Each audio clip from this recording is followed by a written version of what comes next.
All right, welcome back to the What the Puck podcast. Trenton and Andy are here. We are going to get straight into the NHL trade deadline. Crazy trade deadline. There's been some big moves. Oh man, there's been some big moves. Honestly, it started kind of slow. The hugest. Yep, it started kind of slow. We had a couple deals before the Olympics. The Olympics kind of threw a wrench in the middle of this thing. Well, it seemed like that's why they made that break, and then they extended the trade deadline because they knew, okay, you guys are focused on the Olympics. We're not going to swap your teams yet, unless it was like a team that needed it. I mean, like, you could talk about Jarry going over to the Oilers. That one kind of happened a little bit before, but yeah, and same with the Panarin going to the Kings. Like some deals that kind of happened before Hughes going to the Wild. But I mean, those were like teams that the Penguins I really don't feel like are really in the hunt. Right. And we know the Rangers are just a complete they're just a debacle. Right now. So it was like Panarin going to the Kings made sense. Like, it's not affecting their team. They're not trying to get more points, and the Kings needed them now. So there was kind of a lot of around the league. The talk was kind of like an Olympic hangover. I think a lot of GMs were kind of waiting the Olympics out. Let's see if any injuries happen over there. What are we going to need afterward? Once everyone gets back over here to the U.S., all right, now we can start talking about deals, trading some guys around. So it was kind of a slow start to it, but it ended up being a really busy trade deadline. A lot of big names moved. I mean, just some really good deals. I think a lot of teams won. A lot of teams were sellers. Yeah. The Central Division was absolutely buyers. Well, the Central Division, you could tell we're pushing all the chips into the center. We need to win now. There were 4 teams. I mean, you can really say that there's 5 teams. I mean, it feels like the Avs really made some solid moves. Yes. The Stars completely made some solid moves. The Wild were right there. Yep. The Mammoth. And then on top of it, you have the Predators. I mean, you're talking about 5 teams that are really jiving to try to get something out of this, get a wild card spot, right, or get into the playoffs with some wins under their belt. Yeah, the Central is just unreal this year. I mean, I would argue those top 5 teams that you just listed, they could be in the top 12 in the NHL right now. In all honesty, like this Central Division is just so strong. It is unreal. And I would say they're top heavy because the Avs, the Wild, and the Stars are so good compared to everyone else. Well, but it's not even when top you're winning heavy. That many games, of course it's going to be top heavy. Right. Like, where are the losses got to come in at? Exactly. I mean, you have to start losing somewhere. And honestly, it's crazy to think, but I feel like they're not really that top heavy. It feels like it's deep all the way. They're just the heavier division. Yes. The Central is so much better than the Pacific, but they play each other so much that it feels like they're beating the crap out of the Pacific Division. I mean, I honestly feel like we talked about this in a podcast before. It's going to come down to either the Central's going to come out of this thing and they're going to be a grizzly war veteran, like the Revenant with freaking DiCaprio climbing out of the woods, or they're going to be the years of old where they beat the crap out of each other, and then Oilers, Knights, Anaheim Ducks, the Ducks right now, and win this thing because we're not that beat up and we can play with you. Yeah, or the Kings knock the Oilers out in the first round, like just something crazy. At some point, you think it has to start to cannibalize itself, but it hasn't really yet. I mean, the Central is just every team just keeps winning. It's crazy. I mean, if you're thinking about cannibalization, the East has been the prime example for that. Yeah, I mean, for half the season, everyone was above 500. Yeah, which is unheard of. That's so crazy because you're like, the Panthers have 60 points right now. Right. And they're like the last place in the division, like in the league in that. So you're like, wow, really, where's the talent difference? But honestly, it seems like the Pacific is just so tight and then the West is blown out. Like, yeah. Let's start off with some of these kind of depth moves. Teams that were adding depth to the roster. Like, these are teams that all these teams are already pretty good or really good, and they're just adding more depth. They're getting ready for the playoffs. Guys are going to get injured. We have to be prepared for that and go into the playoffs. We got to have a lot of, very deep lines. They want to be 3 and 4 lines deep, and these are the kind of moves they were making. Well, and some of these feel like they're moves like there might be like somebody who's got a nagging injury, so it's one of those, hey, We're going to set you for a little bit. We got somebody else in the wings, so you don't have to worry that we're going to lose games because you're out. Exactly. So let's start off with the Warren Foegele going to Ottawa Senators. The Senators added some speed here. They acquired Foegele from the Kings for a second-round pick. I think it's a great move. The Senators have been looking pretty good this year. Yeah.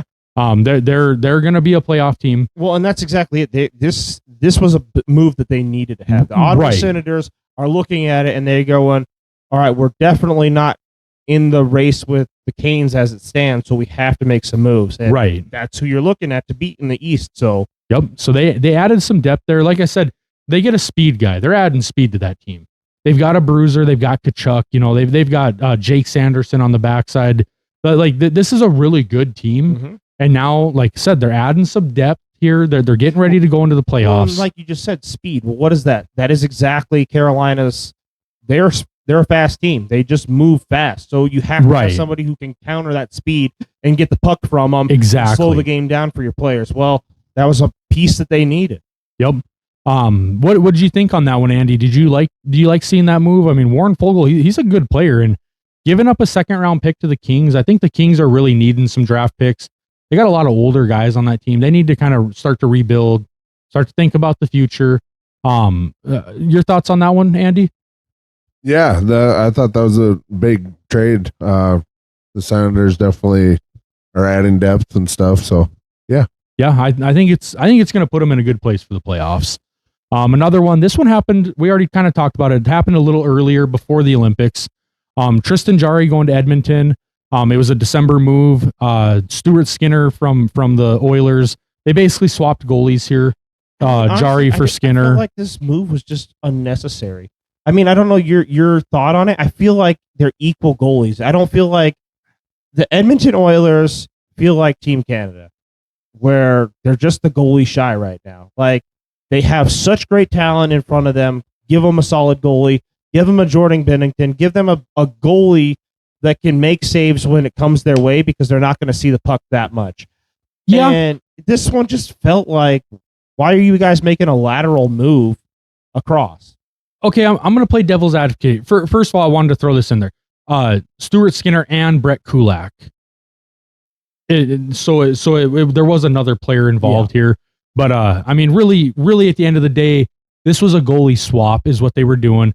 Brett Kulak, he's a good player, but I think it was more about money on that. Mm-hmm. I could be wrong. I'm just saying my thoughts. I think it was more about to make the money line up. So it's like, let's just make sure we get rid of somebody, clear our books, and we can cover the goalie contract. But I don't really feel like Jarry was anything better than Skinner. I mean, he is better than Skinner, don't get me wrong, but I feel like it was still a lateral move because it wasn't like he was leaps and bounds over him, and that's what you need. So I'm going to play devil's advocate here. I agree with you. This is a lateral move, but here's my thought on it. We know what Edmonton is with Stuart Skinner in goal. We've seen it how many times now in the playoffs. We know what that team is. Use him. They're using Pickard, and then correct, but we know what Stuart Skinner is in the playoffs. Yeah. I feel like this wasn't really a move to necessarily get better at goalie. I think it was to do something different at goalie. We know Skinner's not going to win us a cup. We've seen it. We've seen it enough times. It's not going to happen. What if we get Jarry in here and we try that? Well, maybe it's enough to spark the team. Well, maybe it's a change that kind of sets them off. You know, and so this one happened before the Olympics, but you're wearing the shirt right now, the jersey. I mean, they were sellers. They were a garbage team. Why didn't you go after Binnington? A goalie who's been there and won it. You already know the legwork that this guy has put out. Yes. Why wouldn't you go after a proven goalie? Honestly, I think a lot of it had to do with money. Binnington's got a pretty hefty contract. Skinner and Jarry, like we said, are you trying to win now, or in there? What? I mean, well, you're talking about they are trying to win now. You guys have been to the dance twice and lost it. I mean, always a bridesmaid, never the bride. Like, well, and Draisaitl and McDavid aren't getting any younger. So yes, they are trying to win now. But I'm thinking what it was either money. Maybe they weren't able to financially pull off a Binnington move, or B, maybe the Blues weren't willing to move Binnington because we will get into it, but Binnington didn't get moved. No, he didn't. The Blues sold a bunch of talent, but didn't move Binnington. So maybe they were like, no. The Blues lead goalie is Hofer. I mean, look at him. He's been the best goalie the Blues have had all season long. Correct. Leaps and bounds over Binnington.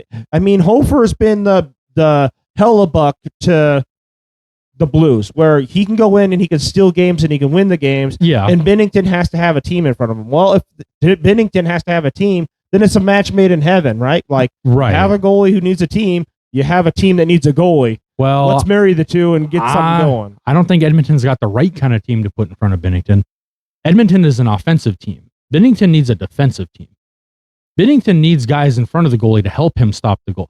And don't get me wrong, I'm not saying Binnington's a bad goalie. Binnington's great. I would disagree, because Binnington can play that game of if he's got an offense, because you're talking about a team that can get 5 goals. Binnington can stop the puck and make sure that the opposing team is 2 to 3 goals you'll hold a game. them to 3, yeah. So that's what the Oilers have needed, even in their Stanley Cups, is just hold this team to 3 and we're going to win the game. Well, don't worry about it. And that's the problem is Skinner would hold teams to 0 when the Oilers would score 1. Mm-hmm. But when the Oilers would score 4, he'd give up 5. Well, it was just 6, like, 7. what is going on? Like, I don't know. When he was on, and when the wheels fell off, it was on the side of the road. Yeah, they were on flat. fire. They were flat tires all the way around, all 4 or 6 if you drive a dually, I guess. It was more like an 18-wheeler that was on rims. Okay? Yeah, but no, I get your point. Okay, it is a lateral move, but I feel like it was just, to me, this seemed more like let's shake it up. Let's just do something different.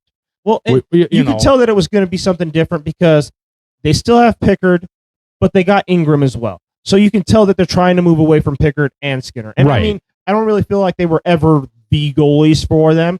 So it makes sense that they're moving on. But just kind of go to being the devil's advocate, pushing what I was saying forward is, if you're really to that point, your ownership, your community, everybody up there knows what is Edmonton shy on right now at this given minute. Right. If you were to circle, hey, Santa Claus is dropping you a gift, what is it? Everyone in Edmonton's going, oh, we got a star goalie. Well, why didn't you make that move? Why didn't you find somebody of that kind of caliber and make the deal? Work out the best deal you could. Well, and then huge. Another one that got brought up on the trade block, which he ended up not getting moved, was Bob. What about Bobrovsky? Why didn't they go after a guy like Bob? It would have been great. I mean, the storyline would have written itself. I mean, they go after Bob, and then what? Right, and then go win a cup with with the goalie that just beat you if they twice. did that and they got rid of like a McDavid. Let's just say they got rid of it, and there's boom. Because I honestly feel Draisaitl is the best player on that team. Yeah, I feel like he opens up the passes for McDavid. If you would have gotten rid of it, you could have traded your player cap across, and then you have a goalie who's phenomenal, absolute ace talent. We watched him in the last 3 Stanley Cups, and he's taken 2 of them home. Right. Again, though, I think it comes down to financial. Well, Bob has a huge contract. You could have worked that one out, but they don't want to walk away from McDavid. Right, and they're not. I just feel like they're not going to. They're not going to walk away from McDavid or Draisaitl. But that would have been. I mean, honestly, if I'm a fan, it's one of those. I could have lost McDavid and gotten Bobrovsky, and I could have slept at night knowing, all right, I feel like we're 5 steps closer to the cup than we were before. Right. Next one, Timothy Liljegren going to the Capitals. So they traded John Carlson away. We'll get into that one here in a little bit because that's a big deal.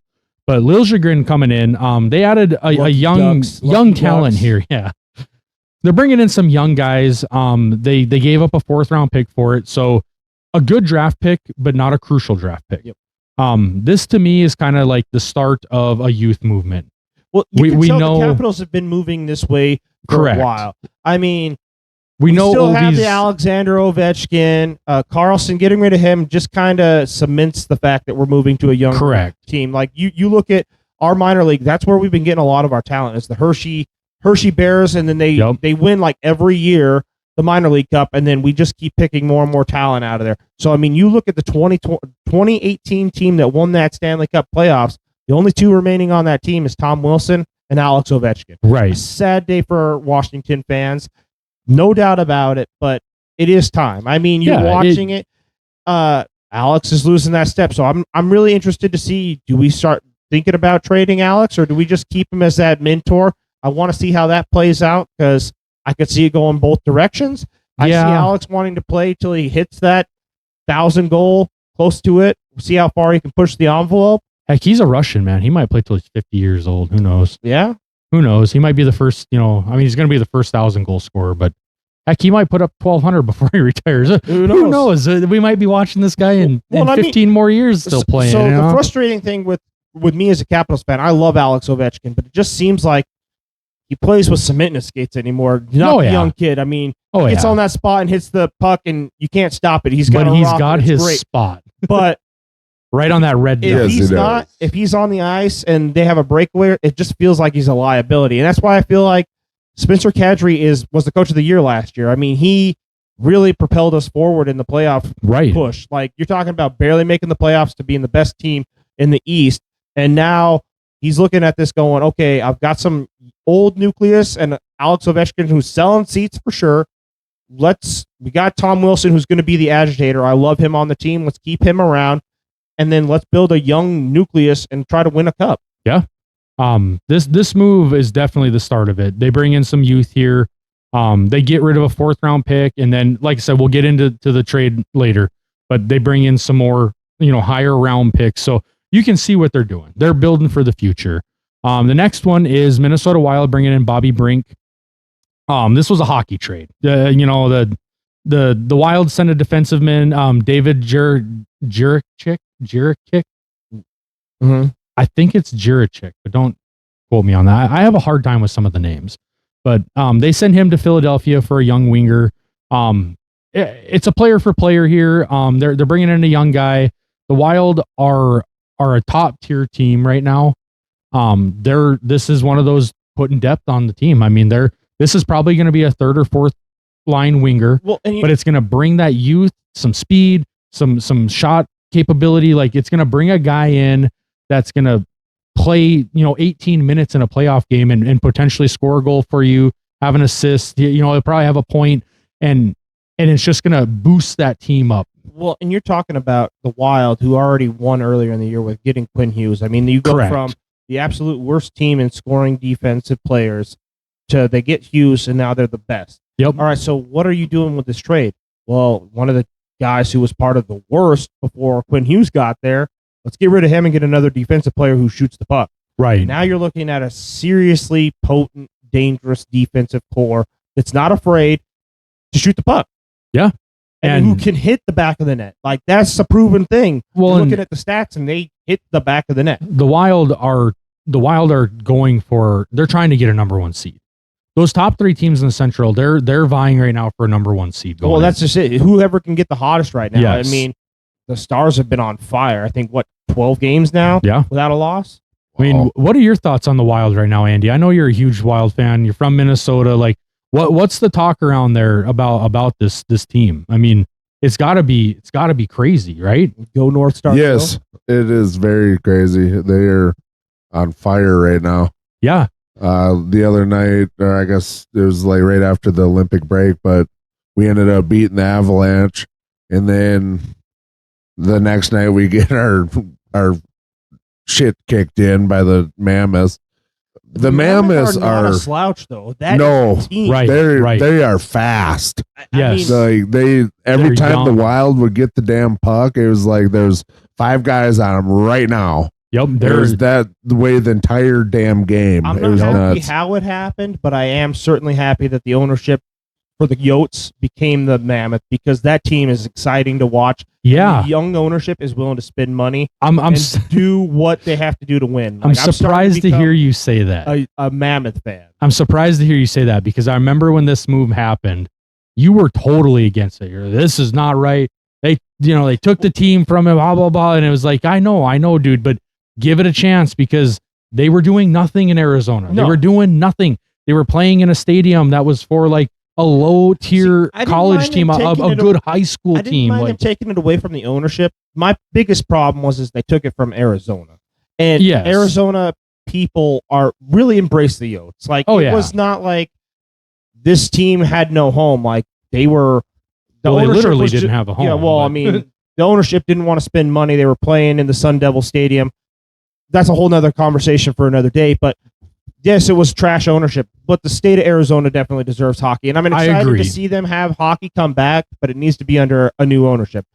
The thing that I'm excited about is this owner is solid for that team. He's willing to spend money. He's got a team that can win now. And I mean, you look at that goalie, Vejmelka is just a stud. Oh, yeah, he's playing out of his mind. He's a stingy bastard. Yeah. And then Gunther is killing it too. I mean, you're watching. I probably just mispronounced his name, Gunther. But Gunther's playing great. Keller's playing great. Like, they've got a very, very young, talented team, and they're going to be scary these next couple of years coming on. I mean, they're already scary. Yeah. They're already scary, and they're only going to get better. These kids are not to their primes yet. They're going to just keep grinding and churning. These are kids. Yep. They're kids, and they're going to get better. It's always what Arizona was. Like, you looked at their team, and there was young, really good talent, but the ownership didn't want to spend money to keep them, and then pawned them off. So now you're actually getting an owner who's going to go, all right, our farm system's working. Yep. Now let's build get around talent around them, and then we're also going to worry about our future draft picks too. Right. On to the next one here. We've got Logan Stanley and Luke Schenn going to the Buffalo Sabres. So the Buffalo Sabres, they were kind of in the headlines in this trade deadline for some weird things. They tried to pull off a trade with the Blues for Colton Parayko. And he said, heck no, I ain't going. Yeah, he said absolutely not. Trade clause, and it's not happening. Yep, he was not going to move to go away from what he wanted. And, good for him. Good for him. He didn't want to go to that team. I don't know the reasons. It's not my business. Speculation. Let's play devil's advocate. Do you feel like this was the front office that he didn't like? Do you feel like he just felt like they're flash in the pan, one playoff year team? I mean, I think there's been a lot of dysfunction in Buffalo for a long time. And I think around the league, that's kind of a known thing, that the front office has a lot of dysfunction. And to me, they're a pretty good team this year. They might make the playoffs this year. I think they definitely make the playoffs. I think they will. Number 2 right now in the Atlantic? Yeah, but I think so. But they're good. They're good. And they're probably going to make the playoffs.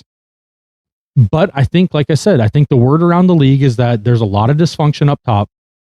And I think a lot of players don't want to deal with it. They want to go somewhere where they can be in the playoffs every year, not be in the playoffs this year, and drafting in the lottery next year, and drafting in the lottery the year after that, and then in the playoff. Like, it's just too much back and forth. But I think guys want to go where they're going to win. On the Blues. Well, we'll get into that. we'll get into that. So Logan Stanley, Luke Schenn to the Sabres. They pulled this off because of the Parayko fallout. They had no choice. They were going after him because they wanted the best talent. Well, yeah, and they had to make a move. Then we're going to make the next best move because we can't sustain this trade. Right. So this one was pulled off because of Parayko saying no. So they added some size from Winnipeg. Winnipeg gets Isaac Rosen and Jacob Bryson out of this, younger guys. Logan Stanley, Luke Schenn. That's a pretty good haul. Mm-hmm. The Sabres ended up getting pretty good out of this trade. I think they did a good job. And then the Jets end up getting young players that they can mold. So it kind of works out both ways. Right. Both teams win there. Let's just kind of go back here real quick. I think the Ottawa Senators won on the Foegele trade. The Kings get a second round pick. Both teams win there. I think Ottawa really got what they needed, and the Kings get a good pick. That's good. Jarry for Skinner, I'm going to call that a wash. I don't think this deal, like I said, I think it's kind of just a shakeup. Let's do something different. I don't think it's going to work. Skinner's name up. Right. Proven he can't win a cup. Exactly. So I'm going to say that one's a wash. I don't think either team really won there. But I don't think anyone even lost either, because you didn't really lose anything. You're just the same as you were. We're just changing goals to see if when we get onto the big lights, will somebody perform differently than Pickard? Right. Skinner? And then the Timothy Liljegren going to the Capitals. I think the Capitals really won on that one. They send out a 4th round pick and they bring in a young player. And like I said, we'll get into more about the Capitals because they made some other deals, but I think they won on that deal. 4th round pick, I'm willing to give that up for young talent. Mm-hmm. Bring in a young guy. We're going to be building this team up over the next 2 or 3 years. 4th round anyway. Somebody you're going to build anyway. So exactly, we're just building the guy now. Exactly. The Bobby Brink to Minnesota. I think Minnesota really won there. Like I said, that's a hockey trade. I know you like it. I know you like it. This team's going to be exciting to watch. Yes, and I think he is the depth that they needed. Not he's going to shore up the North Stars. He's going to shore. He's going to Exactly. shore up a third or fourth line and have that team solidified for the playoffs. 'Cause I think the Wild are wanting to win now. I mean, we've been a team now for 25 years, Right. and never been to a cup In the so- state of And hockey. the exciting thing Yes, is absolutely. the Wild have been so struck by salary cap that they couldn't do anything, and now they finally get the chance. The shackles are Right. taken off, and it's 'Cause we've got Kaprizov, we've got young talent. We Yep. want to win the freaking cup now. We've got two good goalies. we've got the Gust from St. Paul and the Wall from St. Paul stopping pucks everywhere you can. They've got the best tandem at goalie right now Oh, in the absolutely. league, hands down. 'Cause didn't they have 1A Parise's contract still on the books? Up until this year. And then it finally fell out. They also had another one. I can't remember the name off Yeah, the top I of my can't head. remember But either. they had two really big deals on the books, which finally went off the books now. I So, remember when Parise signed that deal, it was like huge. oh yeah, it was huge. of its of the time or whatever. It was Yep. like one of the best or biggest contracts for Absolutely, that yeah. time. So one more depth trade I wanted to get into here is Tyler Myers to the Dallas Stars. The Dallas Stars are doing the same thing the Wild are doing, and the same thing that we'll talk about with the Avs when we get up there. They are trying to shore a team up to go into the playoffs and win a cup. These even three think that teams they're trying to know they shore up can. a team. I think this is literally you watch the trade line, and it's the race for number one in the Central. Exactly. That is what everyone is fighting for. It's not we're just trying to make the playoffs. It's we don't want to have to play the other two teams. We don't want to have to play the Avs and the Stars. We want to just play one of you guys. So we're gonna go sell out the barn, and whoever we got to play, it's either we're playing a wild card team or we got to play the Wild, Avs, or Stars, and we got to play them twice in order to get to the cup. Right. And this is one of those trades where let's look at this defensive line here, or the defensive side of the Stars. They've got Harvey, they've got Bischel, they've got Miro Heiskanen. Now they add Tyler Myers. Who wants to play against that in the playoffs? Nobody. They're in good. I sure as hell don't. Yeah, or Harley. I think I said Harvey, They're not but afraid Harley. to be physical, and they're going to get under your skin. This team's is a team that can get under your skin in a hurry. This is a bruising blue line, dude. I mean, like, they're just building their blue line. It's giant. They've got huge guys back there, big time hitters, and guys that can score. Like, this is a scary, scary team. Tyler Myers is a really, really, really good defensive man, and they bring in this guy. I mean, they acquire a veteran right-handed defenseman from Vancouver for a second and a fourth round pick. I think it's a great move. I mean, Tyler Myers, I'm going to say it again. I know it's probably not the right word, but they're shoring up their team. They have very, very few dull spots in this team, and they just took care of another one. Mm-hmm. Yep. Like, your top four defensive men right now are amazing. They're huge. They're fast. They shoot the puck. They They're hit. everything that you want. You They do circle them in a everything. draft, and you say Right. this is who we want. So they're doing exactly what you would do if you're Right. a team that wants to win a cup. We're gonna find any weak players that we think might be. Hey, you might just be the chink in the armor that costs us this, and we're gonna get rid of you. We're gonna put Yep. something else in there. And I'm going to say on that one, the Dallas Stars won. I think Vancouver, yep, you get a second and a fourth round picks, what you need. Vancouver is a disaster. Well, Vancouver's just playing for the future right Yep, now. I mean, they've traded so many you pieces look at away. that team in the beginning of the season, you had Quinn Hughes, you had Myers. You have so much talent on that team. How are you so awful? Absolutely I don't know. atrocious. I mean, this team is hard to watch night in and night out. You just go, all right, well, I want to see whoever's beating the crap out of them tonight because it's going to be a fun Yeah. game. Well, and we're going to get into some more Vancouver guys that moved because there was a lot of them. Oh, yeah. I mean, you're going Um, to see Vancouver was huge sellers, and it just feels like, how do you go from being in the playoffs 2 years ago to you just look like trash? Yeah. I mean, like that Toy Story meme. You're just like me. You're trash. Yeah, You know, that's you're what it feels trash. like. So let's get into some of the kind of key forward moves here.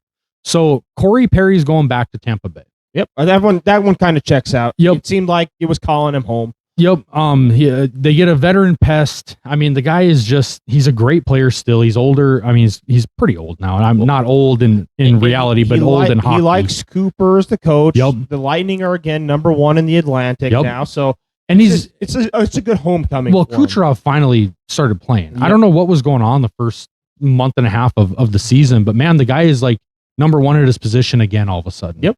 He just had a really slow start to the season, but this happens from time to time. I mean, we've seen Pasternak do this. We've seen Panarin do it, like where they start off really slow and then you're not even paying attention to them, and all of a sudden they're top 5 in their position again. It's like, oh yeah, maybe Kucherov's back to what he was. Do that so we can get out of yeah. So Corey Perry goes back to the Lightning. Like I said, a pesky guy.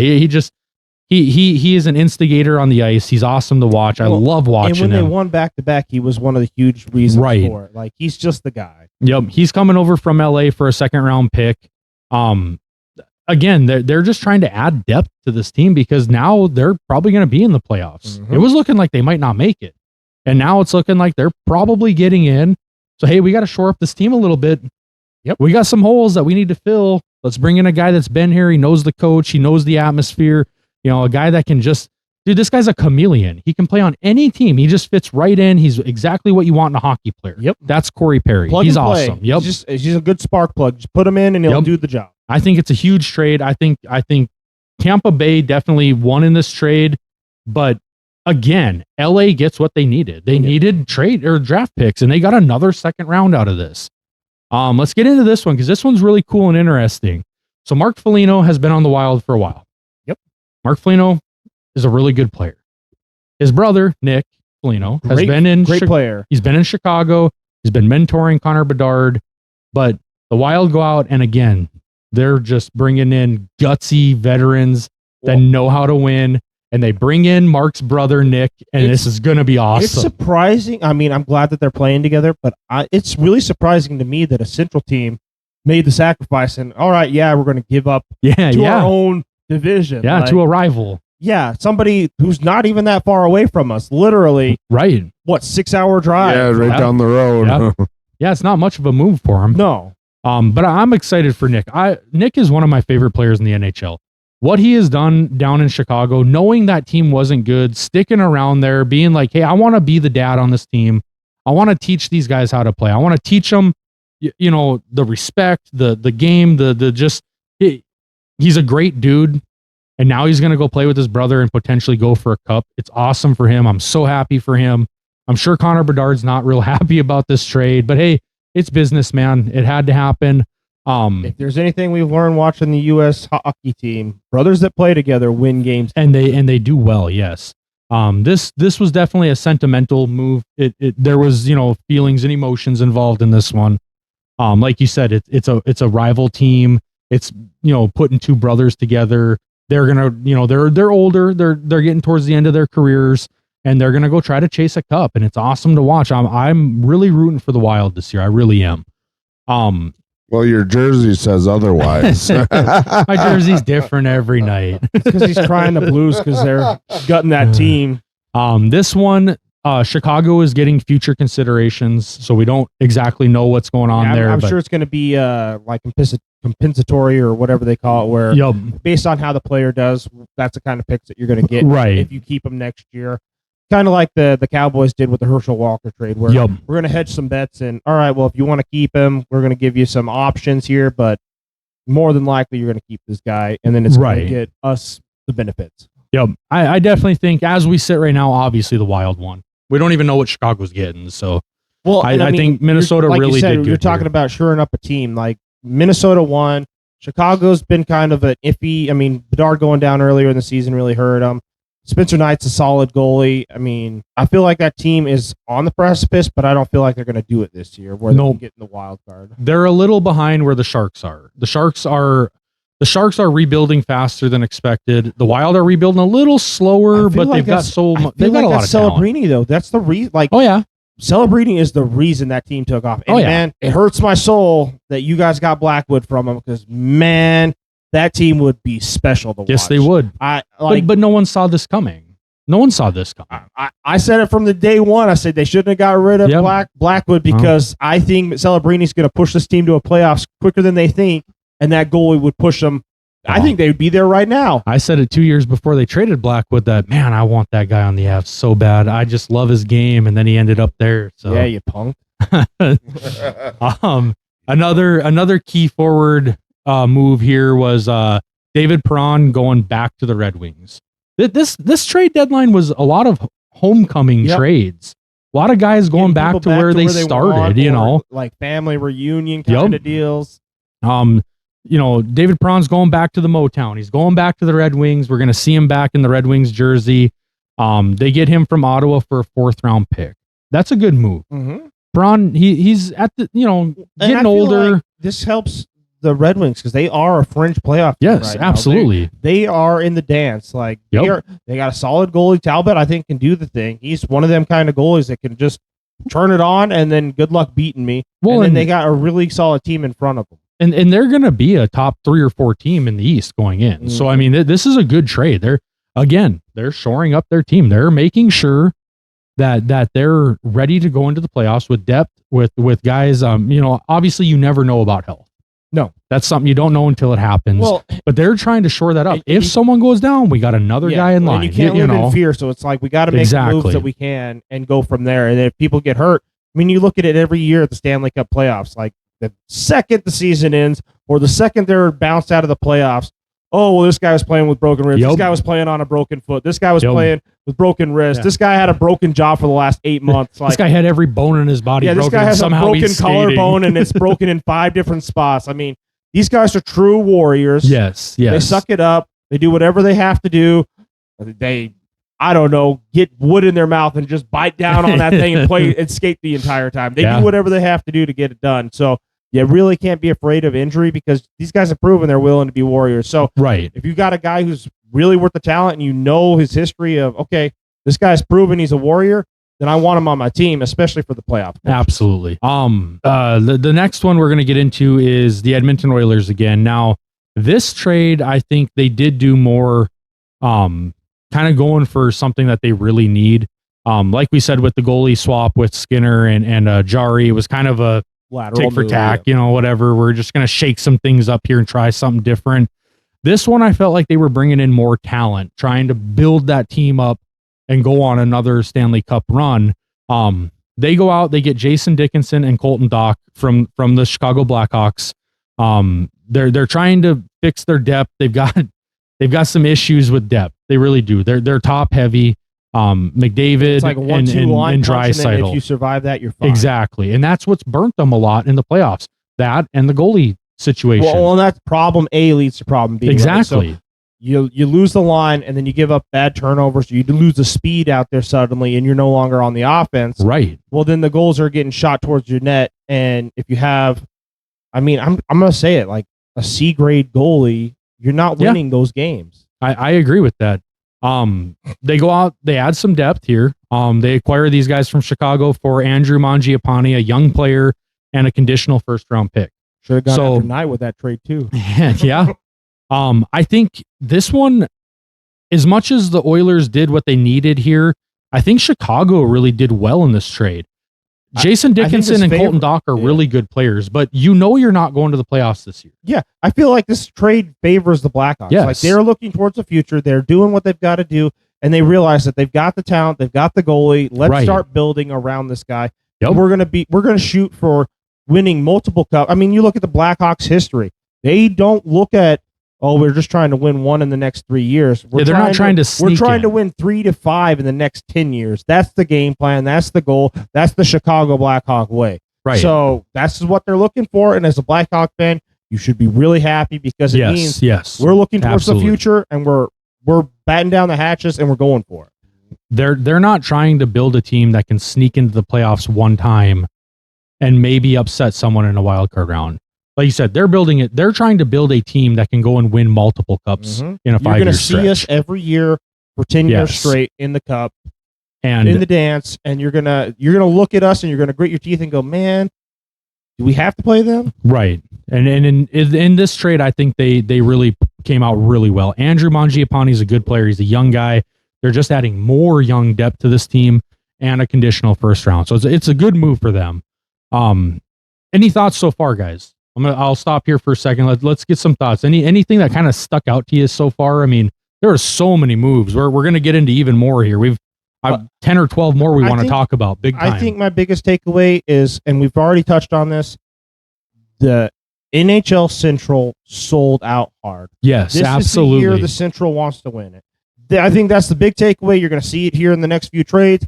that's exactly what you're going to circle on your calendar and go, well, who made some big splashes? Well, you have a lot of good teams that made splashes for the future, and I think again it kind of favors the Central. You look at the Blackhawks, yeah, it does. Like you have the Pacific that made some sort of moves for the future, but it feels like they also got pieces that they needed now. Like you can clearly look at the Central, and you have two different takes on your Central teams right now, and it is you have the top 5 that are absolutely selling out to get the win now, and then you have the rest of the Central that is, all right, let's get some picks, compository picks. Let's go to the future, and we're going to build to try to be really good in the future. And the Central is going to come out of the West, I think, for the next few years. Yeah, I agree with that. Andy, any thoughts so far? Yeah, I would also have to agree with Trenton on that.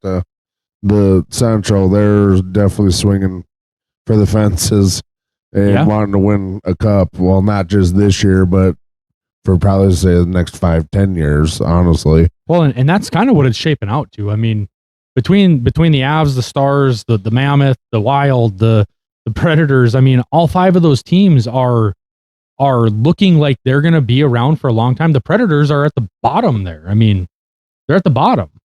Yeah. And they're good. And it's crazy, too, because the Predators weren't having that good of a season, and then all of a sudden they get bought out by Nick Saban, and then they start clicking. Like, that seemed to be like the focal point of when that team finally started clicking. I don't know if Nick Saban went in there and kicked somebody in the nuts. Yeah, I don't know if he gave him a rah-rah speech. I don't know what happened after that point, but that was like seemed to be the little tuning that they needed to go, okay, we got to wake up. We want to win games. So the next one here I wanted to get into, this is kind of another like key forward acquisition trade here. Bobby McCann going to the Seattle Kraken.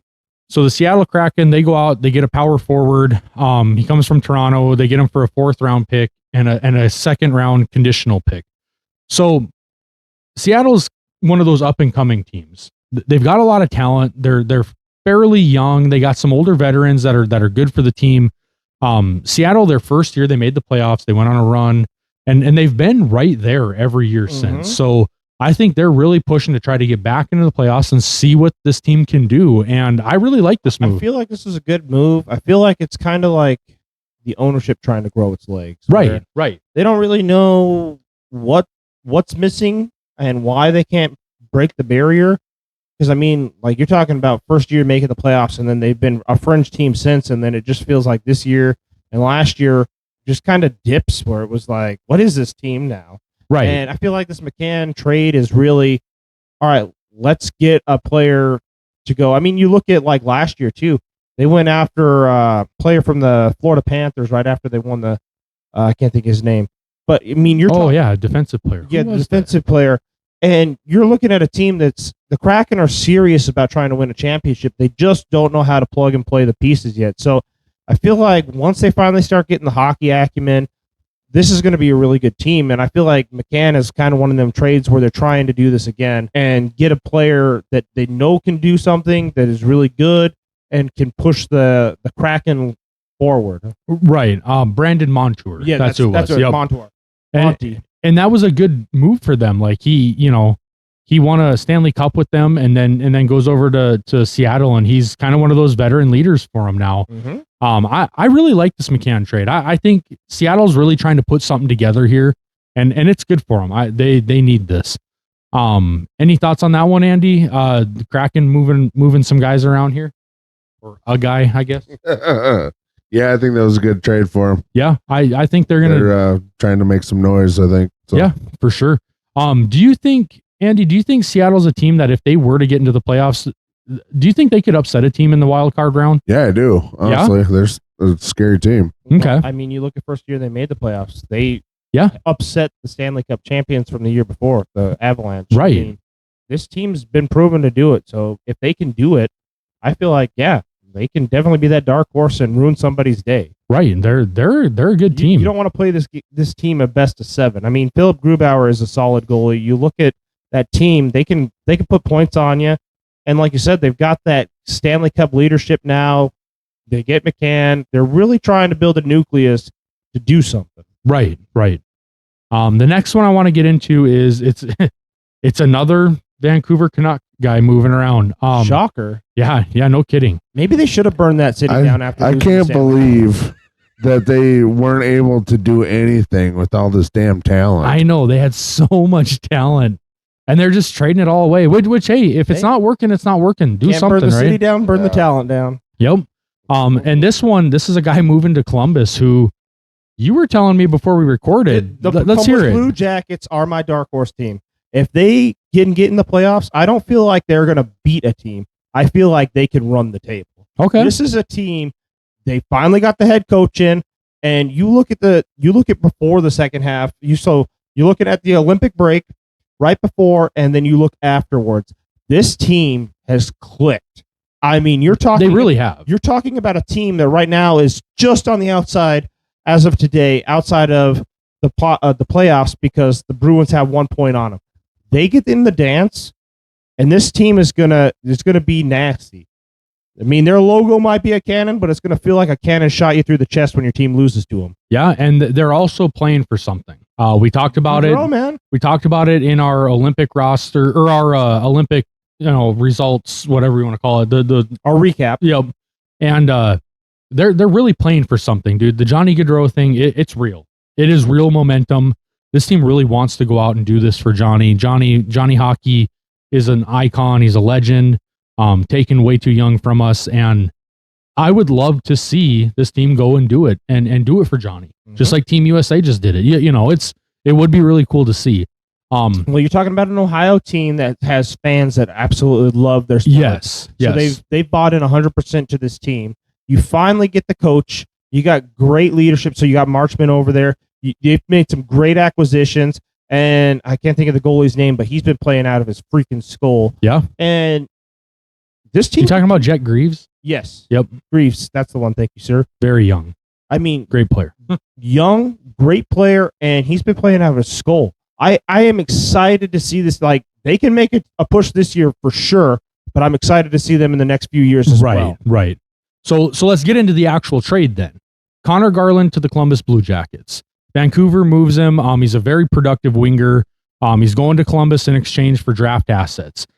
Again, we're not exactly sure what all is getting moved in this deal, but Connor Garland going to the Blue Jackets is crucial, especially this time of year. It's exactly what they need. They need some scoring depth. They need production from the winger spot, and they're going to get it with Connor Garland. Well, and this trade solidifies the Columbus Blue Jackets feel exactly the same way I just told you I feel. We can do the darn thing. Right. Now let's get some players and do it. Yep. That was a good fight, by the way. Did you guys see that one? Yeah, I did. Next one is Michael Bunting to the Dallas Stars. Oh man, the Dallas Stars. So you as an Avs fan, do you feel them splinters under your under your skin already? I really don't want to play this team. Like I still right now I think the Avs, and I'm not saying this just because I'm an Avs fan. I'm just saying it because of the numbers and everything we're seeing. I think the Avs still are the favorite to win the cup. Did your nose grow? But yeah, whoop, I'm a real boy. No. But honestly, I do not want to play the Stars team, dude. Honestly, tell me, you get the number 2 seed. Let's just say the Avs fall to number 2. Do you really want to have to play the Wild absolutely and not. the Stars? Or no? I mean, because that's the way I see this thing going. Is the Stars just keep winning? So if they can keep winning like that, I feel like they can take the number 1 seed. Well, that's what we all said about the Avs too, and it took them a month and a half to do it. So they're going to cool off. When are they going to cool off? Is the problem? Like 12 games left in the season. Yeah, like 2 games left, 3 games left, 5 games left, and then at that point, have you guys lost more games since then? Have you lost the number 1 seed? I don't know. This is a scary team. I mean, we talked about it earlier. The Central Chase is probably the funnest thing. Like, if you're going to watch hockey, watch the Central Chase. You're going to love it. It's great hockey, solid teams, and it's going to be fun to watch, especially when these teams play each other. Yep. The Wild, Avs, and Stars. Circle those games on your calendar. There's going to be one coming up on the 18th. You're going to love to watch that game. Yeah, and we already talked about the Tyler Myers move. So they bring in another big defensive guy who's just mean and tough and gritty, and now they bring in a forward who's mean and tough and gritty, like Michael Bunting, who's known to get under people's skin really bad. This guy is an agitator. He is a hockey player. this Dallas Stars team reminds me of the early 2000 Red Wings. Yeah. They will get under your skin and they will piss you off to no end. And you will make mistakes and you will do dumb things because you are pissed off. I'm just gonna say it. Michael Bunting's an asshole on the ice. That's how he plays.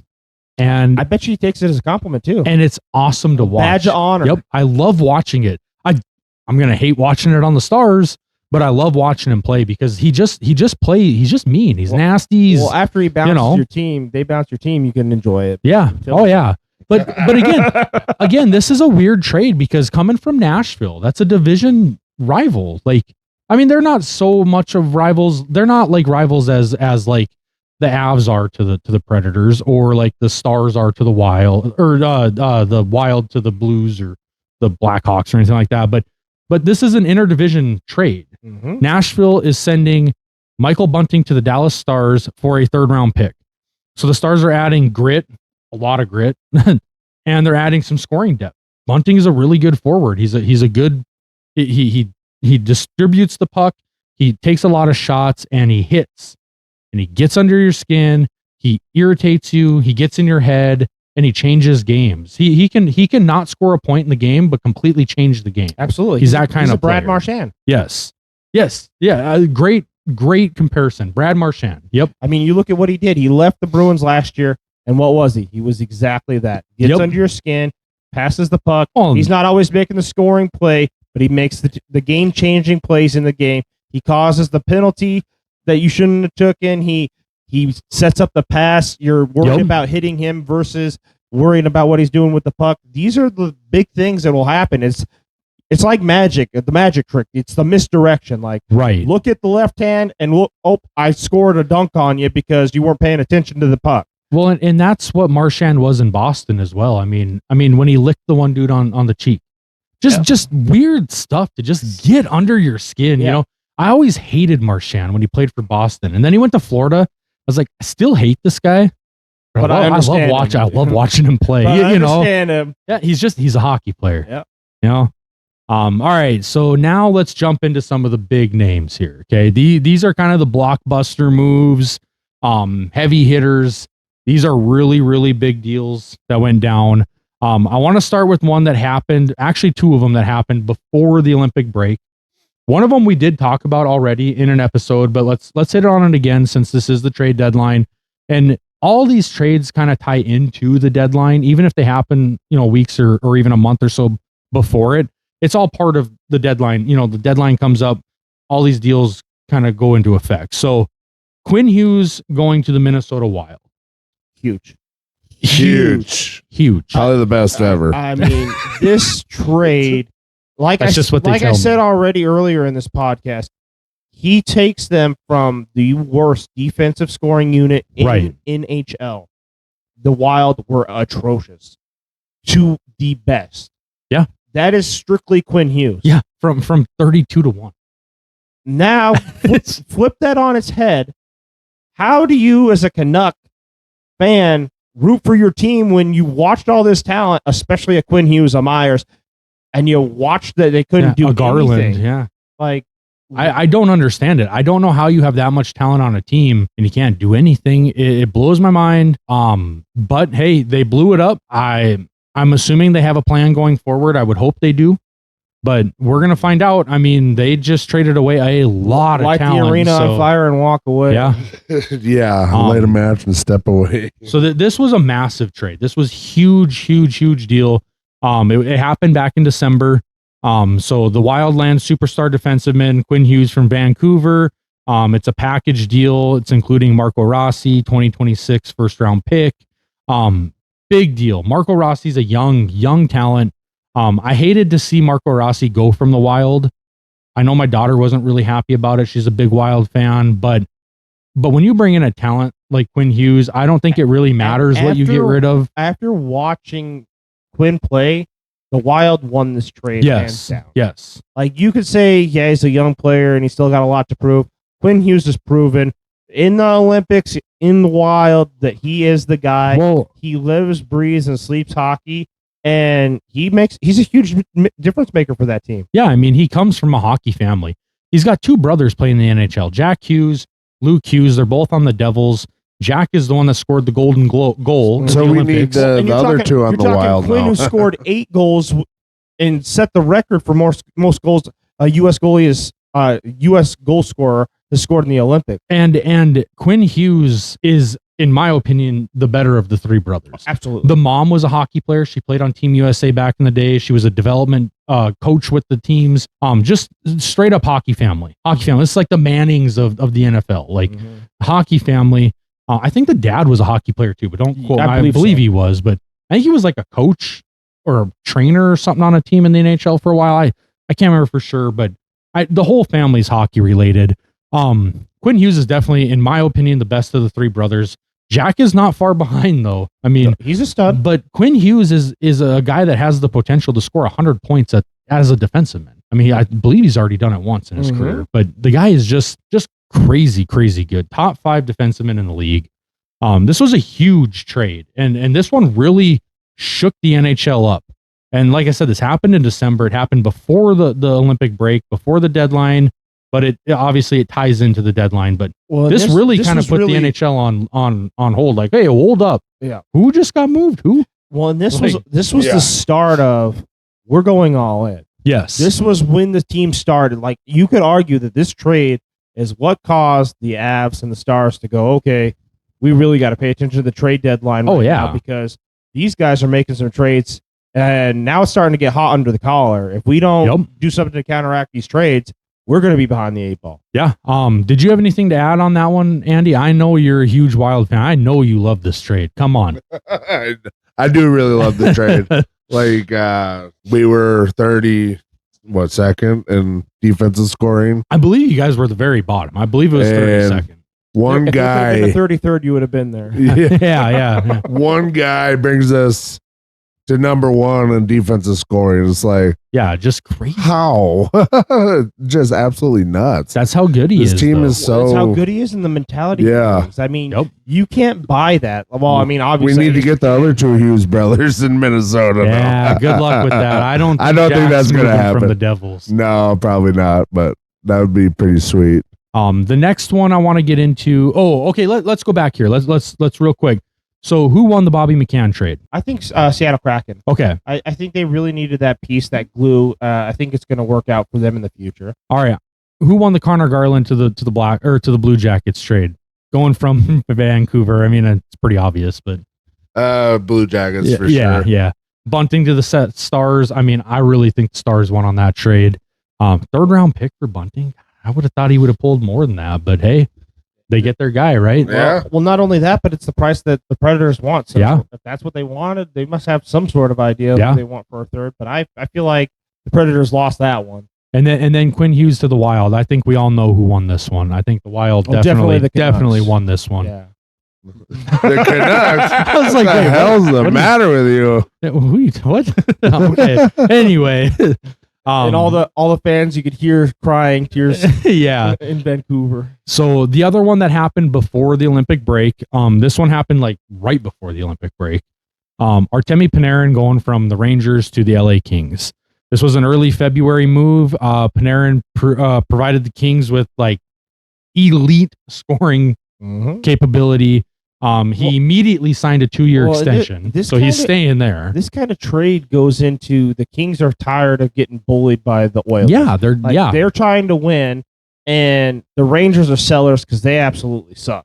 I mean, they're the dog poop that you light on fire and put on your neighbor's porch. That's what they are. And honestly, like it's one of those trades that it was time for the Rangers to blow it up, and they did.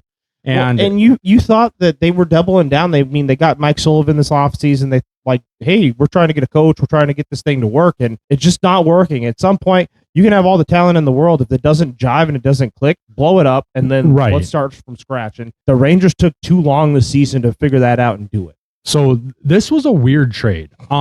It happened on February 4th. The Kings get Artemi Panarin, and in exchange, they send out prospect Liam Greentree, a conditional 2026 3rd-round pick, a conditional 2028 4th-round pick. But also, the Rangers retained 50% of Panarin's remaining salary. So I really feel like the Rangers just gave up. Mm-hmm. Well, and I feel like it was one of those, they probably did Panarin a solid. Like, hey, we're going to send you to a playoff team. It's not working with us. You're a great talent and you've done us good, but we can't make it work with you and this team. Right. Something's just not jiving, and we're gonna move you first. I almost feel like they kind of went to him and just said, "Hey, where do you want to go? You've done us good. We can't make it work. The old We're going to send you somewhere." deal where Right. it's like, hey, you've done us a solid. We loved everything that you've done, but it's time. And we're going to send you where you want to go. So just let us know. we don't want to waste your career here. Right. So I'm going to definitely say the Kings won this trade. Oh, definitely. I think the Rangers got some good stuff. They got a good haul out of him, but I just feel like the Kings won. Panarin is he's a top 12 winger in the league. He's a great player. Elite scoring talent. I mean, goals, assists, everything. He's just so a solid good. player since he played for the Hawks. Yeah. I mean, he's just been everywhere he goes. He's a solid player, really good, quick, and he's like you said, he's a top 12 winger. Like he's just been that his entire career. Right. And I feel like the reason I think that they might have went to him and asked, "Where do you want to go?" is because he immediately signed a 2-year extension. It was like he got off the plane in LA and said, "I'm staying here for the next 2 years. Where's the paper? Let me sign it." You know, like let's just get it to done. the Kings, like, yep, let's just get it done. well, they told me I could choose. I'm going to start talking to them right now. Yep. Oh, by the way, get me a 2-year extension. Yep. So I think Panarin's happy. I'm happy for him. I'm glad he went somewhere where it seems like he wanted to go. So let's get into this one next. Justin Falk going to the Detroit Red Wings. I wore the Blues jersey because I kind of felt like it was a rest in peace moment. I think the Blue Jays they're toast, or the Blue Jays, the Blues. I feel like they're toast. They're done, man. Yep. I mean, they're done. With this trade, you can honestly say, what the Falk? I mean, yeah. They completely blew this team up sideways and center. And I mean, they already were trying to do this with Branko too. Like they were trying to get rid of everything and anything they can.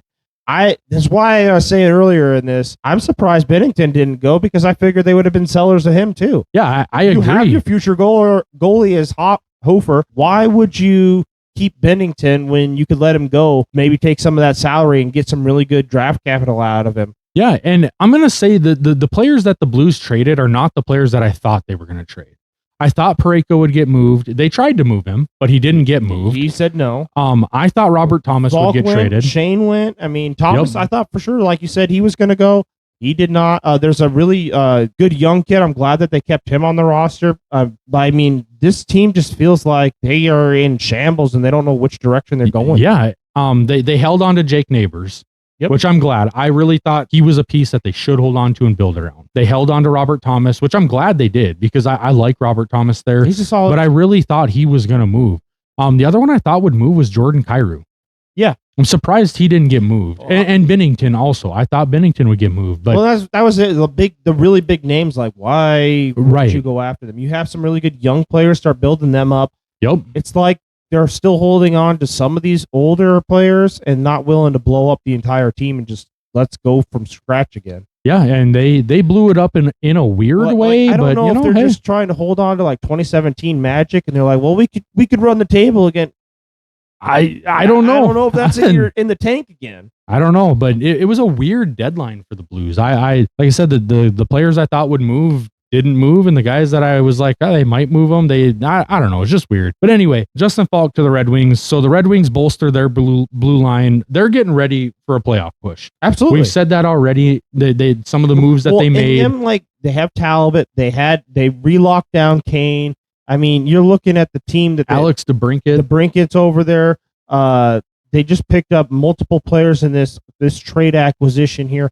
You can tell the Red Wings are ready for a playoff appearance. Yeah. They're ready to go back and do what Detroit's always done: win hockey. Yeah. Be the state of hockey. Hockey Town, USA wants to be back. Right. Moritz Seider. I mean, great defenseman in the league, young talent. And now they bring in Justin Falk. They're getting ready for the playoff push. Like I said, they sent a first round pick and Justin Hull to St. Louis. So I really think St. Louis made out good in this trade. They get a first round pick out of Falk. Falk's an older player. He's not old yet, but he's in like his early 30s. I think he's 32, 33 years old. Still got several years left, but definitely not in his prime anymore. He's kind of on the downturn, but he can provide some veteran depth to this team going into the playoffs. And really, he's a guy that he's won a lot of hockey. Yep. And he knows how to do it, and he's going to provide a lot to the Red Wings. I think both teams really did well in this trade. Next one I want to get into is Mackenzie Weegar to the Utah Mammoth. It's a big trade. Mm-hmm. The Mammoth, like we've said already, the Mammoth are a young team. They are on the verge of getting a wild card spot. And if this team gets into the playoffs, they're going to be scary. And they're going to be scary for several years going forward. Yeah. It's going to be huge. Oh, the puns tonight, man. The puns are out of control. You got to love them. Utah, they're signaling that they're ready to compete. They're looking at this at the NHL and they're saying, hey, we're here. We've got the young talent and we're ready to show you what we're made of. And we also have a solid goalie. Vinelka is killing it over there. You have really solid players for them. And it's just one of them where it's like, all right, we don't need to really make a statement like the Avs, Stars, and Wild. We'll be fine as a wild card team. Right. And if we have to run the table, we'll run the table. But we want to see. This kind of feels like it's one of those we want to see where we line up, and then we're gonna put on the boxing gloves and go into the off season. Now we know what we have to do to beat Mike Tyson. Well, I think one thing that they're doing here is they're saying, hey, the Avs have superstars. Okay, the Stars have superstars. The Wild have superstars, especially now. They finally went and got that second superstar that I've been saying for years they need to go get. Kaprizov cannot do it himself. He's a superstar, but he needs another guy with him. Everyone does. Well, I do feel like the Achilles, like you can tell me if I'm wrong, but my feeling is the Achilles heel of the Wild is I don't know if it's coaching, I don't know what it is, but they pass the puck way too much before they shoot the ball. Not so much anymore since Quinn Hughes came there, but they do. They pass the puck around a lot. Unless Quinn is not on the ice, it seems like it's just pass. Right. And I mean, good thing for the Wild, Quinn Hughes seems like he's always on the ice. It's just he puts on like 40 minutes a night. Oh, like, I swear he's a stud. But when he's not on the ice, it's just you're watching the puck go back and forth, and they don't shoot the puck. Then it's a turnover, and then all of a sudden it's in the back of your net, and it's like, you're going to do that and play these kind of tic-tac-toe games against the Stars, against the Avs, and we just watched it like you were saying earlier. You do it against the Mammoth. What's going to happen? You're going to get beat the crap out. Yeah. You have to keep shooting the puck. Well, and what I was getting to was all these other teams they're competing with, they have superstar players. And the Mammoth don't quite have that yet. They've got a lot of young guys, but you know what they do have? They remind me of what I kept saying about Sweden and Finland. They just got a bunch of dudes. They got a bunch of really good hockey players. Every line has one or two or even three on some lines. And it's like, man, that is one of those teams that you better bring your A game, because if you give them the momentum, they might steal the series from you. And if they can do that once or twice, next thing you know, you're in a Western Conference Finals. Yep. Well, not only that, but you're in a dogfight before you know it. And this is a really good team. Do not sleep on this Utah Mammoth team, guys. They are really good. I know we're all saying it, but I'm telling you guys, don't sleep on this team. They are really good. And if they do get into the playoffs, it's not a team I want to play. I already, as an Avs fan, don't want to play the Wild. I already don't want to play the Stars. I really don't want to play the Stars. You're kind of screwed there, Zach. And now we're looking at the Mammoth. It's like, oh, man, I really don't want to play them either. Yeah. Can we play some Eastern Conference teams to get there? Well, honestly, it's like you circle and you're going, I would rather play a Pacific team. And even that, like, you have to be very careful of the Pacific team that you want. You really want to go after a Vegas Knights team that's been there and has been a thorn in people's side? Do you want to play? I mean, I feel like the Oilers are doable. You can win that game pretty well. Right. I feel like I'd be scared more of the Kings, but the Kings got to get past the Oilers. It feels like back in the day, it's like the Raptors. They just couldn't get past the Cavaliers. This is exactly what the Kings feel like. Their Cavaliers is the Oilers, and you don't really have to worry about them because they can't get past them. Yeah, it's tough. The team that is the scariest, in my opinion, in the Pacific right now is a Joe Quenneville-led Ducks team. The Ducks look really good. You're just talking about a Joe Quenneville who won his 1,000th game career total in all NHL. You're talking about he's galvanized that team. He's got them believing, and he's put people in places to win the games. Is he second all time now? I believe so. Okay. I had to look it up. Behind Bowman? Scotty Bowman? I believe so, yeah. All right. So on this one, I mean, I really think the Mammoth won this trade, but let's get into the details real quick. So Utah, they're saying they're ready to compete. They're ready to go to the playoffs. They're ready to start winning. They get a top pair defenseman from Calgary. They send out Ole Mata and 3 second-round picks. So this was a big haul. Calgary made a lot of moves at the deadline. They got rid of a lot of players. They were big sellers. Calgary feels like they're just ready for the future. Like, we're buttoning down the hatches. We're going to embrace our young goalies and give them a little bit more time to learn. And then we're going to also try to get a really, really young nucleus around our young goalies. Right. And we're going to start building the team from scratch. Yep. And they really... it's not like a catastrophic rebuild, but it is a very... it's definitely a rebuild. Yeah, you can tell it's a rebuild, but it's not like we took everything down to the floorboards here. It's all right. We still have a little bit of structure, but we're also building some more draft picks so we have more pieces to play with. All right. The next one we're going to jump into is the New York Islanders. They go out and they get Braden Schenn from the Blues. The Blues trade their captain away here. Like I said, with the Blues really blew it up. Rest in peace, guys. I'm sorry for Blues fans. We got the Blues for you. Yeah. Puns, man. You're on a roll tonight, Trenton. You're on a roll. You want me to play a sad song?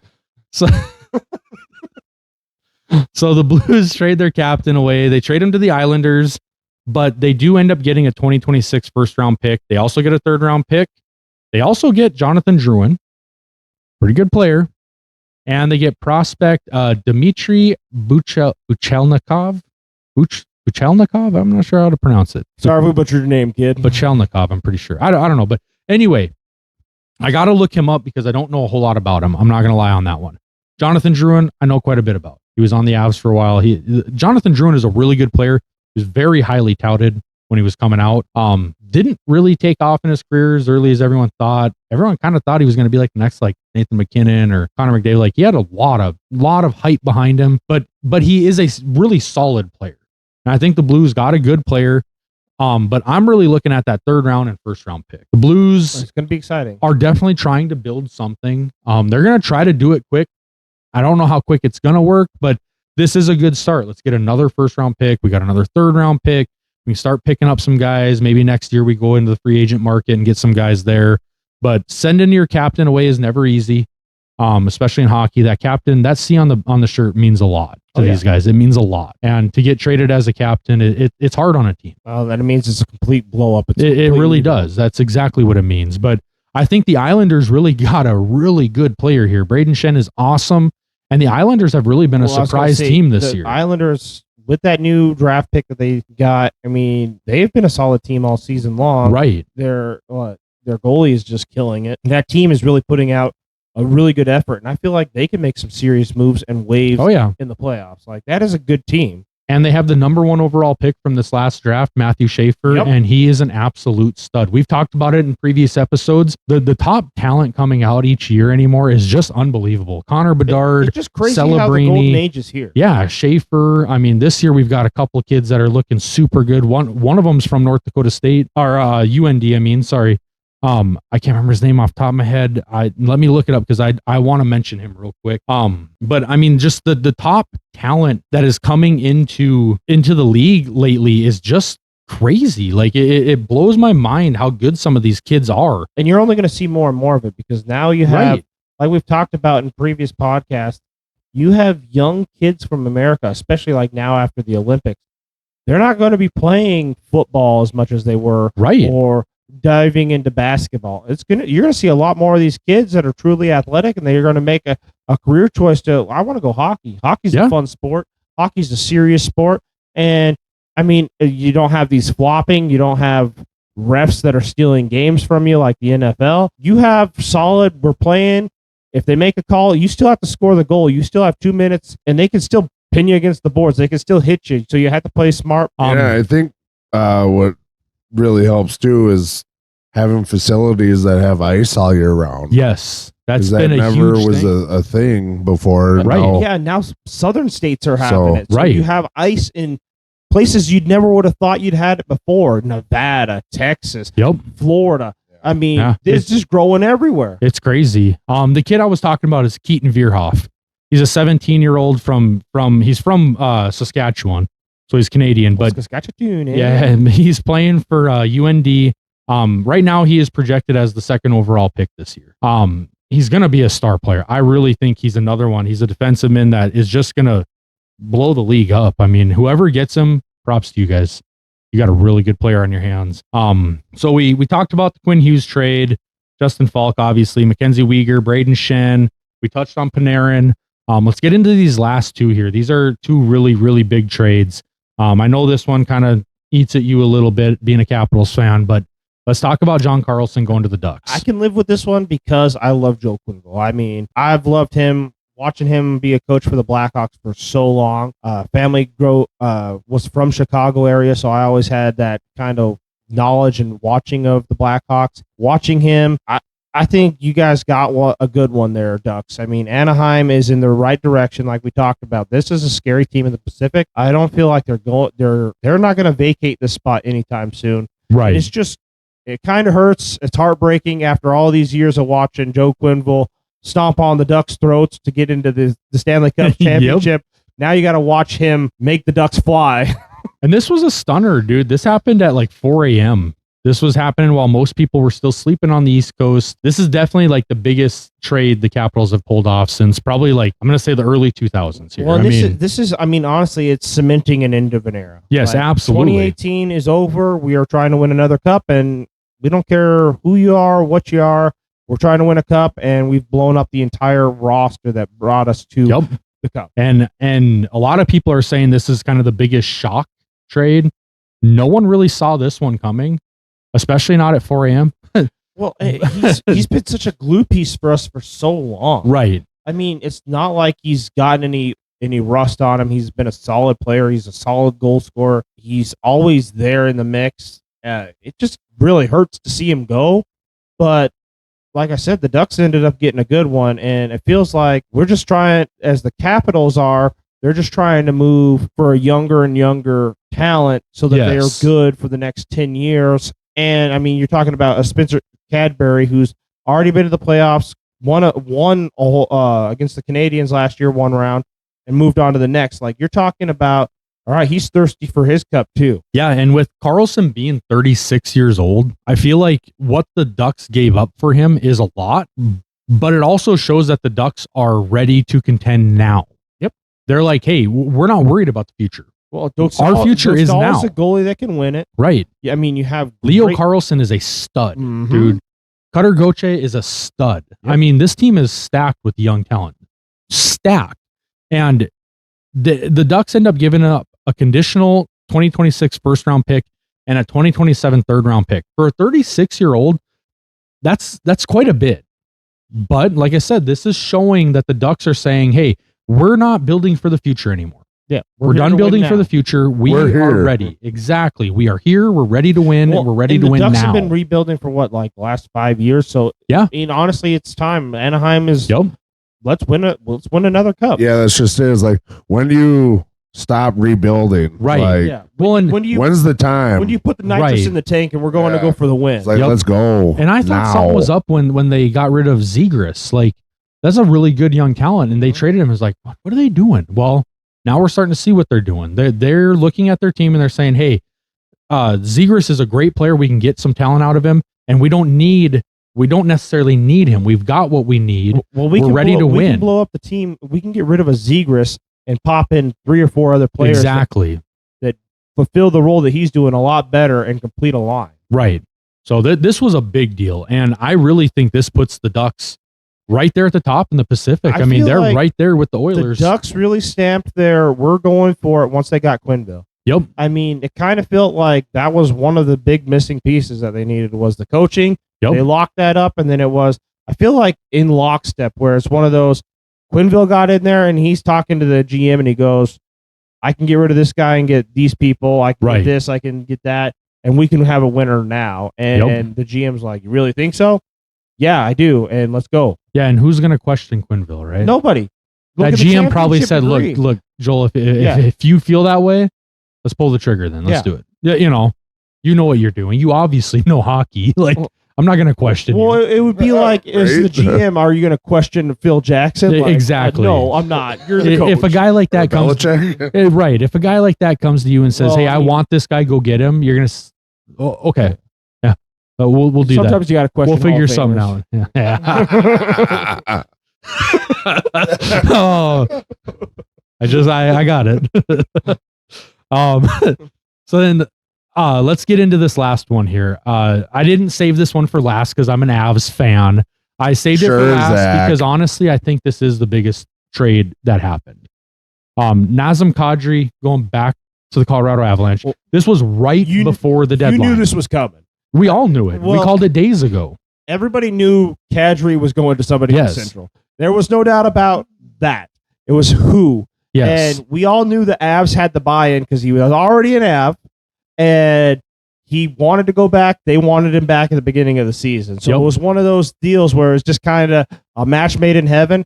And this is a huge shift, earthquake, if you would, in the Central. Kadri is a tank. Yes. This guy makes goals. He makes plays, and he's a nuisance. I mean, he's a great second line center. Absolutely. And that's what he was on our Stanley Cup team. And that's what he's going to end up being again. This signals to me that the Avs are still the favorite because they just brought in the guy that they were missing after that cup team, the guy that they needed in those playoff runs where they did end up losing out. Now he's back. And it's like, uh-oh. Well, and I feel like the magic sauce is going to be there. Like, oh, yeah. He was there for the first win that you guys had, and he's gonna click with this team. I think he's gonna have another win with them. Yep, he's gonna click with this team. I mean, he's ready to play. Colorado's gonna be a pretty scary team now. Yeah. This was a buzzer beater deal. This was right before the deadline, and we all knew it was gonna happen. At one point, I thought he was gonna end up on the Wild, and then I started thinking he could go to the Stars, but I think he's gonna end up on the Wild, and I kind of stuck with the Wild. I think that's where he's going. The Stars made earlier today really ruled him out. Yep. Because I felt like it was a 1A, 1B, and the Stars looked at it like that and said, all right, well, we can get it from the Preds for a lot less. So they went that route. So then it was, are the Wild going to be the wild card here and upset these people? Are they really going to go all out right now? Chips on the table. I've got a royal flush in my hand. What do you got? Yeah. And the Avs pulled it off right at the buzzer. So the Flames send Kadri to Denver. They get a 2028 first round pick and a 2028 second round pick. They get Victor Olofsson and prospect Max Kieran. They get quite a haul for him. Mm-hmm. Quite a haul. Well, Kadri was a solid player. I mean, he was slouch. He was worth every pick. And I mean, honestly, you could say with that haul, well, I think the Flames the Avs won this. Yes. Today. Well, and that's what I was going to say. Like the Flames went out this trade deadline and got what they needed. They got draft picks. Mm-hmm. But the Avs got the player that they needed as the glue. Exactly. Now, who do you think the biggest winner was in this?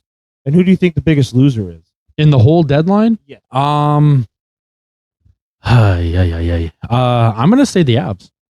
Biggest winner? I think the Avs are the biggest winner. They also went and got Nick Waugh. So that to me is like a really big depth move. I think the Avs really, like I said, I really don't want to play the Stars. I really don't want to play the Wild, but I think bringing Kadri in, they're putting that team back together. Mm-hmm. And I think with Nick Waugh going there as well, I think that's a huge depth piece. I think they really, really solidified their team, and they were already the favorite to win it, arguably, obviously, but they were already the favorite to win it. And I think this just made them even more of the favorite, honestly. I think the Avs are the winners. I think the biggest losers are, I think the Blues. I think the Blues moved the wrong guys. I think they didn't get the right hauls for them. I think they could have moved Thomas and got more draft picks. They could have moved Kyrou and got draft picks. They could have moved Binnington and got draft picks. Like, I think they kind of missed out on an opportunity here. Sell those guys while they're high and get the absolute most you can for them. Now you're going to wait another year. And what happens if these guys don't perform as well next year? Then you're getting a third round pick instead of a first round pick. You know what I mean? Like, I think the Blues really missed out on opportunities here. I like the Blues. I want to see them do well. I don't think they did what they really needed to do here. They tried to, but I don't think it worked out for them. I guess one last question, and then I'll ask you the same thing, Andy. Winners, losers. Which team, if you could circle any of the teams in the NHL, do you think should have done more during this deadline to prove that they were serious? To prove that they were serious? Well, I'll tell you one team that I think really surprised me in a sense of, well, okay, that's a tough question. I don't know. I think the Oilers. I think the Oilers could have done a lot more. I think the Oilers missed out on a goalie opportunity here. They went and did the Jarry for Skinner trade. 100% on that. I understand what the trade was. Like I said earlier, I understand what it was, but it's not the right move. Make a move that says you're serious. Go get Binnington. Go get Bob. Go get Binnington. Go get Knight. Go after somebody. Right. Here. They could have went and got. You look at a few years back. So look at your Avs. They got the lumberyard over there. They went out and got the goalies that they knew they needed, and now look, they're building the rest of the team around them. And you already have the team. You just need the goalies over there. I think that I could agree with that one. I think the Oilers are really the team that didn't. I mean, they made moves, but I just don't think they did much. I think they just moved laterally across. Yeah. I don't really feel like they made any steps forward. But it feels very Oilers to me. They do this a lot, where they know what they need to do and they don't do it. Yep. And it just, I don't know why. Give you that little carrot of hope and then take it away from you. The other team I was really impressed with was the Stars. The Stars, I thought, man, dude, that is such a scary team. Such a scary team. Andy, what about you?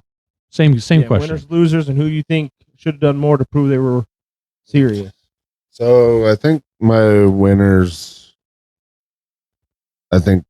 probably the Wild, honestly.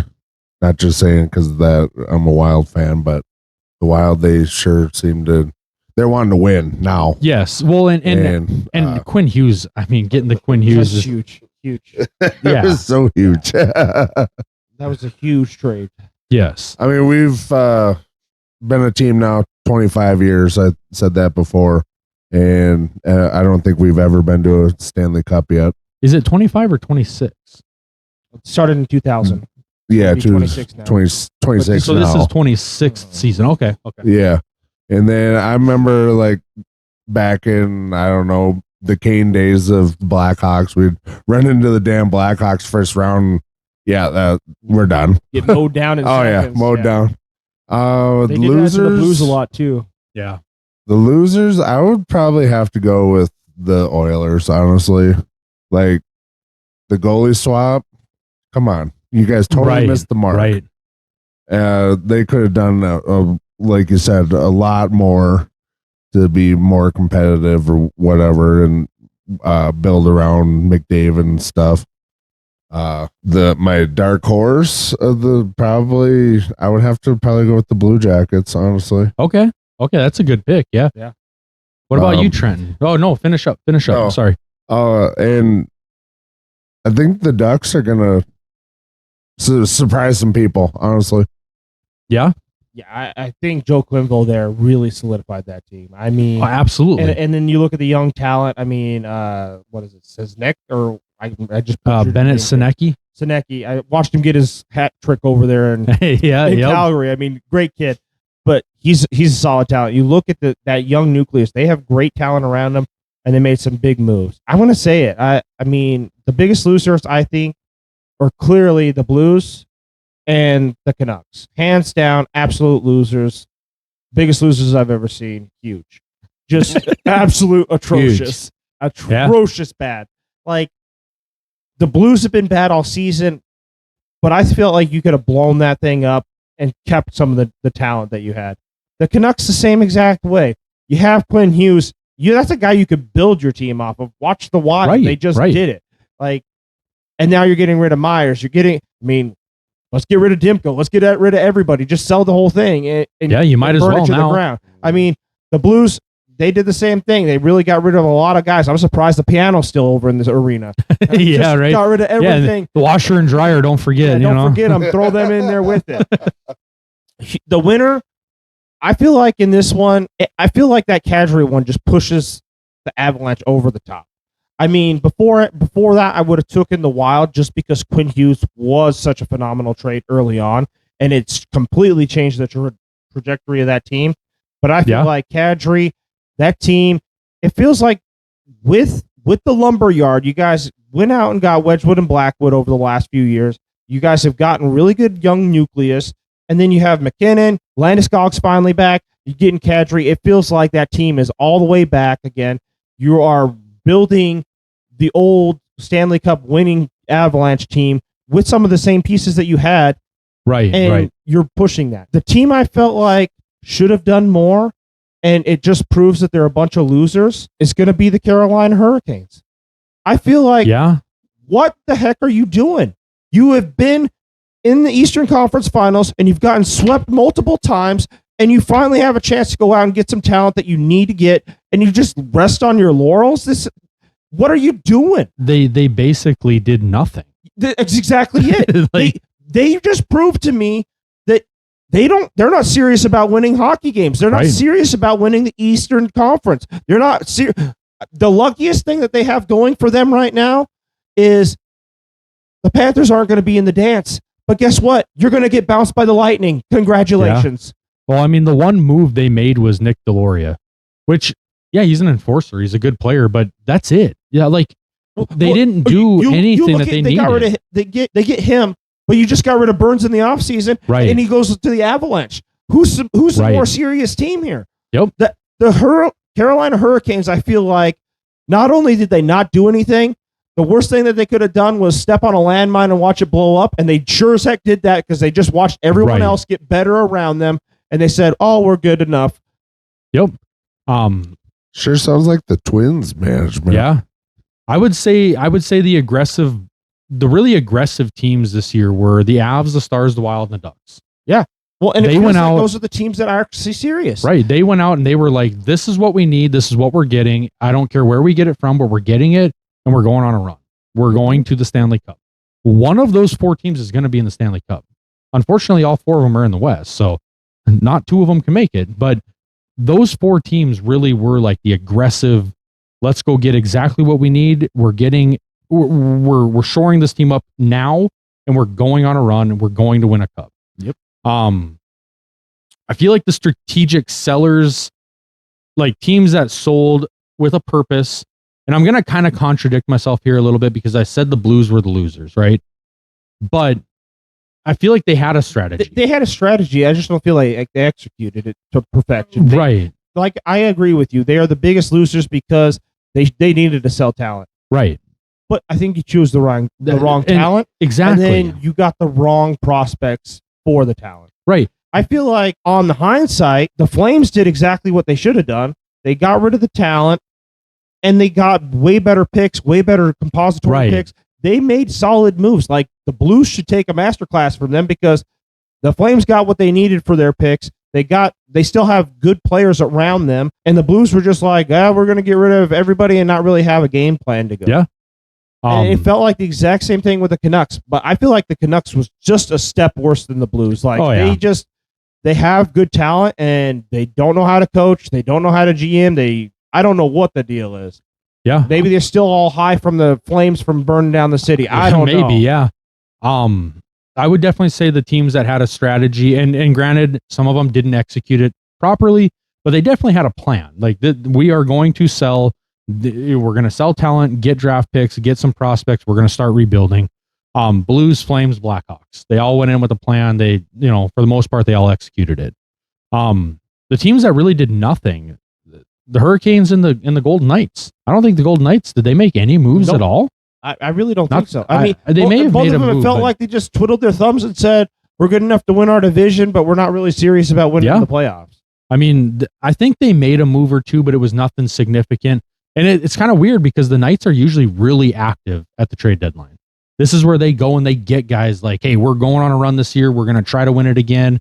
And they go out and they usually buy. I believe actually the Knights got a player from the Capitals, if I'm not mistaken. Okay, but nothing significant. Nick Dowd. Though. You guys got Nick Dowd from us. Okay. Which was a really good pick for you guys. And then the team that I'm not really sure what they were doing was the LA Kings. The LA Kings, they brought in Panarin, but then they sent Corey Perry and Warren Foegele out. So it's like, what exactly are you doing? Yeah. What in the They're hell trying are you to keep up with the Oilers. Yeah. Just lateral moves and swapping things up, but we're not really serious about making better acquisitions. Yeah, they were lateral. They were a buyer and a seller. Mm-hmm. I'm sure they got some sort of method to their madness. They've got to. I mean, they're so. always in the playoffs. So they're doing something right, but I'm not really understanding what they did here. So they're just waiting for the next Wayno to drop in their lap to win a championship, or the next Jonathan Quick. Like, yeah. The next huge thing. Yeah. A couple other losers at the deadline, the Buffalo Sabres. Man, the whole Colton Parayko thing is just weird. I don't know what's going on there, but the Sabres, they went out and they got their plan B. They went and got Luke Schenn and they got Logan Stanley, but they really wanted Parayko, and he did not want them. He made it clear. So I'm not sure there. I think they still made a good move, but I'm going to call them a loser here because they didn't get the guy they wanted. They got the guy that the next in line, you know. Honestly, with that move, it feels like the Blues won because Parayko should have gone. Yeah. Like, you're talking about a team that is a playoff team, and now you're staying on the Blues. But I feel like he could be that glue piece for the Blues. Like, he's a solid player. So yeah, it might work in their favor because it felt like the Blues were trying to do everything they could to get rid of the worst players for the worst return. Another one, obviously, we already touched the Carolina Hurricanes. They didn't really do anything. Nick Deloria, but that's about it. And then the Islanders. I mean, they got Braden Schenn, which is a good trade for them. But I feel like the Islanders, dude, you just went from being one of the worst teams. You had the number 1 overall pick, and now you're looking at a playoff run right away. Why didn't you go make more moves? Why didn't you bring in a star? Why didn't you go get some stuff to solidify that team? I feel like the Islanders aren't ready to make that decision because they're still building in the draft. Yeah. So they weren't expecting to be as good as they are right now. And so it's one of those, we're playing with house money. And I don't feel like they really didn't do very much. I feel like they're playing the strategic game of, okay, let's go to the playoffs if we're going to go. And then let's see where we're shy. And then we'll start attacking. We'll get a game plan. We'll get a map going. But the Canes, you're talking about a team that's been there several times and they've gotten humiliated each time in the Eastern Conference Finals, and you do absolutely nothing. Yeah. Like, you can at least argue with the Knights. They've been there and they've won. They've been to a Stanley Cups multiple times. And they've got a good team. So it's like, do we really need to make solid moves? Team? Like you said, they really didn't need to do very much. You can't say that as a Canes fan. No, you haven't gotten What there. are you saying as a Canes fan to pat yourself on the back at night? Well, we made it and got swept. Each year has been the best sweeps I've seen. They basically said we're comfortable with going to the Eastern Conference Final and again. Getting beat. Yep. Getting swept, getting our brakes blown off. And, well, at least the Panthers aren't going to be in, so we're not going to lose to them this year. One more, I will say, my favorite trade, not because of favorite team or anything like that, just because of the wholesomeness of it, was the Nick Foligno going to Minnesota. Going to play with his brother. Hopefully those guys can go win a title together. That'd be awesome to see. I think the only other trade that I'm hoping for, I wish for, that would be just as good is the Kachuk brothers meeting up. Yeah, that'd be awesome. Yeah.